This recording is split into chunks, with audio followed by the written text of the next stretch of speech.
अपने द्वारा रचे गए पदों और ग्रंथों से जनमानस को कृष्ण भक्ति का पाठ पढ़ाने वाले महाकवि सूरदास हिंदी साहित्य के एक ऐसे कवि थे जो श्री कृष्ण के प्रति अपने अनन्य प्रेम के कारण प्रसिद्ध हुए।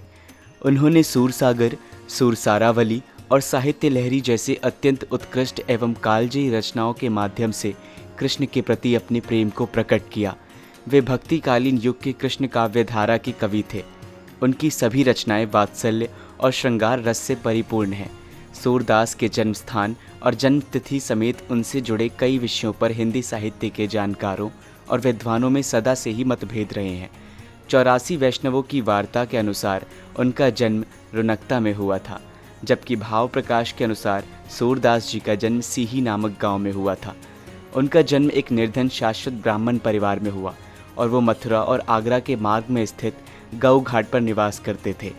उनके जन्म तिथि को लेकर भी विद्वानों में द्वंद्व था, लेकिन ज़्यादातर विद्वान 1478 में ही उनका जन्म मानते हैं। हिंदी साहित्य में सूरदास के नेत्रहीन होने पर भी विद्वानों के विभिन्न मत हैं। सूरदास जी ने श्री कृष्ण की बाल लीलाओं तथा राधा कृष्ण के सौंदर्य का अद्भुत चित्रण करते हुए कई पद लिखे हैं। उनके द्वारा रचे गए जशोदा हरिपाल ने झुलावे, मुख दधि लेप किए, कबहू बढ़ेगी चोटी, गाई चरावन जे हो, कौन तू गोरी, धेनु चराए आवत, मुकही बजावत बेनु जैसे अनेक पदों के आधार पर श्री श्याम सुंदर दास जैसे अनेक विद्वान उन्हें जन्मांधी मानते थे।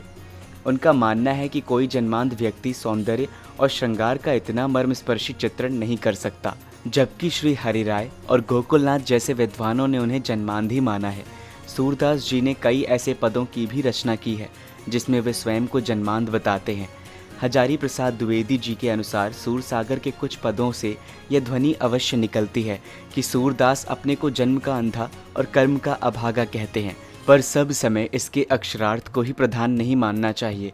ऐसा कहा जाता है कि नेत्रहीन होने के कारण सूरदास अपने परिवार पर बोझ नहीं बनना चाहते थे, इसलिए उन्होंने काफ़ी कम उम्र में ही गृह त्याग दिया। गृह त्याग के पश्चात उनकी भेंट श्री वल्लभाचार्य जी से हुई और उन्होंने वल्लभाचार्य को अपना गुरु बना लिया।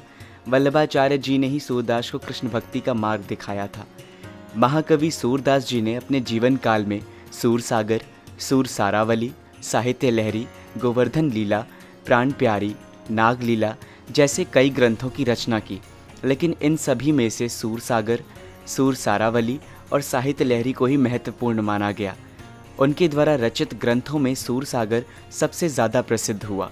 यह एक भक्ति प्रधान ग्रंथ है जिसमें 11 अध्याय संक्षिप्त हैं, जबकि 10वें स्कंद का अत्यंत विस्तार से वर्णन किया गया है।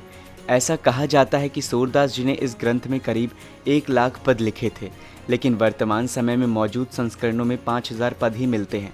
इस ग्रंथ में भ्रमर गीत सार अत्यंत लोकप्रिय हुआ। हजारी प्रसाद द्विवेदी जी ने इस ग्रंथ की प्रशंसा करते हुए कहा था कि काव्य गुणों की इस विशाल वनस्थली में एक अपना सहज सौंदर्य है। वह उस रमणीय उद्यान के समान नहीं जिनका सौंदर्य पद पद पर माली के कृतित्व की याद दिलाता है, बल्कि उस अकृत्रिम वन भूमि की भांति है जिसका रचयिता रचना में घुल मिल गया है। साहित्य लहरी सूरदास जी के द्वारा रचित एक लघु ग्रंथ है जिसमें 118 पद हैं। इसमें श्रृंगार रस की प्रधानता देखने को मिलती है। इस ग्रंथ के अंतिम पद के अनुसार सूरदास चंद बरदाई के वंशज हैं। हालांकि इस पद को अप्रामाणिक माना गया है। एक बृहद होली गीत के रूप में रचित सूरसारावली में कुल 1107 छंद हैं। ऐसी जनश्रुति है कि सूरदास और उनके गुरु वल्लभाचार्य की आयु में मात्र 10 दिनों का अंतर था। सूरदास अपने गुरु वल्लभाचार्य से मात्र 10 दिन छोटे थे। सूरदास जी को यदि हिंदी साहित्य का सूर्य कहा जाए तो यह कोई अतिशयोक्ति नहीं होगी। हजारी प्रसाद द्विवेदी जी के अनुसार सूरदास जब अपने काव्य विषय का वर्णन शुरू करते हैं तो मानो अलंकार शास्त्र हाथ जोड़कर उनके पीछे पीछे दौड़ा करते हैं। उपमाओं की बाढ़ आ जाती है, रूपकों की वर्षा होने लगती है। ऐसा माना जाता है कि एक दिन सूरदास जी गोस्वामी तुलसीदास जी से मिलने पहुँचे। जब वे दोनों मिले तो सूरदास जी ने उन्हें अपनी अनुपम रचना सूरसागर के कुछ पद पढ़कर सुनाए। इन पदों को सुनते ही तुलसीदास जी ने उस ग्रंथ को उठाकर अपने हृदय से लगा लिया और उसकी भूरी भूरी प्रशंसा की। तत्पश्चात गोस्वामी तुलसीदास जी ने सूरदास जी से प्रभावित होकर कृष्ण गीतावली की रचना की थी। सूरदास जी के जन्म स्थान, जन्म तिथि और उनके अंधत्व की तरह की हिंदी साहित्य में उनकी मृत्यु काल को लेकर भी मतभेद है।